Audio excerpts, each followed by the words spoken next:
everybody, Ali Flores again here with Orlando Vacation. All right, to get in all you want in Orlando, try booking a 5-day package.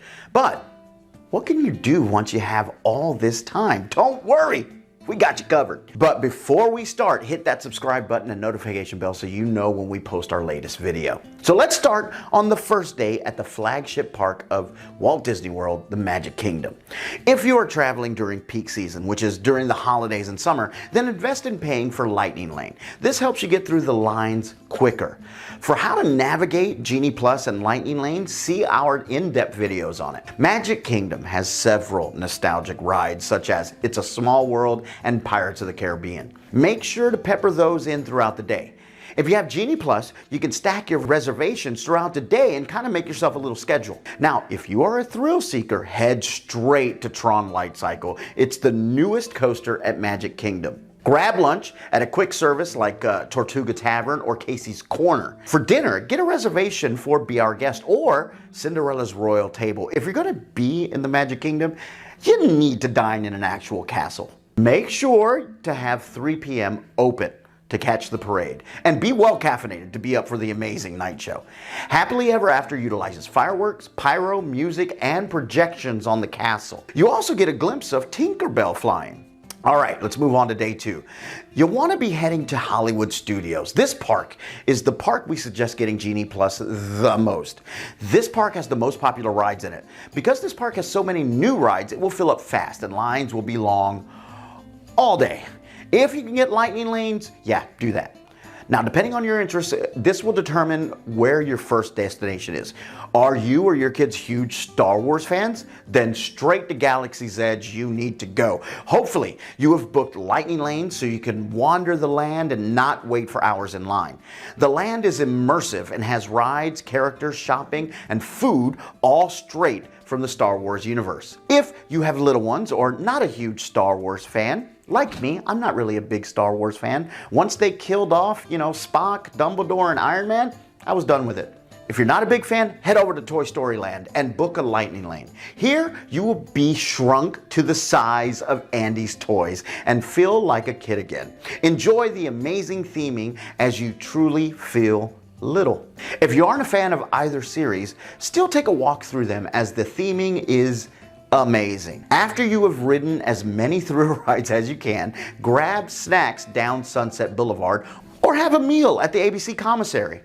There are some sit-down restaurants in Hollywood Studios, but just like Magic Kingdom, can require reservations ahead of time and be a little pricey. You will be tired from all the walking, so rest your feet and catch a show that will hit you in the nostalgic feels with Beauty and the Beast live. This 30-minute show condenses the beloved movie with the songs you adore. There's also a night show as well called Fantasmic. During the busiest season, there might be 2 shows, so always check ahead. Fantasmic follows Mickey as he journeys through his imagination and meets several Disney characters who perform moments from their beloved movies. The show is popular, so get your seats early. For day 3, we suggest Universal Studios Florida. Right at the entrance of Universal Studios, you will probably hear screaming from the thrilling Hollywood Rip Ride Rocket. Another popular ride in this area is Revenge of the Mummy, which has recently reopened after having some refurbishments to the ride. Transformers The Ride 3D is another fun one and is a family-friendly ride where you ride along with Optimus Prime and the other Autobots to help save Earth. Before we head over to Harry Potter area in Universal Studios, make sure you fight alongside the Men in Black Alien Attack attraction. All right. Let's go to the biggest draw of Universal Studios, the Wizarding World of Harry Potter. You will walk behind the brick wall where you will enter Diagon Alley filled with shops and restaurants just like the Harry Potter movies. The wand ceremony is a must experience for the Harry Potter fan. The most popular attraction in this area will be Harry Potter and the Escape from Gringotts. This is the perfect time to sip on a butterbeer while you wait with your family. If you take the single rider line, you will miss a lot of the detail set up inside Gringotts Bank. So if this is your first time at this attraction, we don't recommend you skip the line. If you come to Diagon Alley section of Universal Studios first thing in the morning, most guests will still be riding the attractions near the entrance, so you will not have that long to wait. For the 4th day, we suggest you spend a whole day at Universal's Islands of Adventure. Just like the first day where we suggest visiting the Harry Potter area first, Universal's Islands of Adventure also has a Harry Potter area in this theme park. This time, you will get to experience Hogsmeade, where you can finally see the Hogwarts castle in person. Harry Potter and the Forbidden Journey is a ride located inside the castle, and it's very popular, so you want to ride it right after trying to get on Hagrid's Magical Creatures Motorbike Adventure. We have seen this ride be over a 200-minute wait, so try to get on this ride first before the crowds head towards this section of Islands of Adventure. You're then going to want to head over to Jurassic Park if you want the thrill of your life on the Jurassic World Velocicoaster. To us, this is the wildest coaster we've ever seen with Universal. So if you love adrenaline, this ride is a must for your trip. Universal Orlando has the Marvel Universe full of rides based on their superheroes and villains. The Amazing Adventures of Spider-Man is a great ride similar to Transformers at Universal Studios, but the storyline is different, so you'll want to check it out. The Incredible Hulk is by far the best superhero attraction with plenty of thrills as you experience a zero-gravity roll and speeds up to 67 miles per hour. Dr. Seuss Land is great for younger kids if you are worried that Universal Orlando does not have any kid-friendly attractions.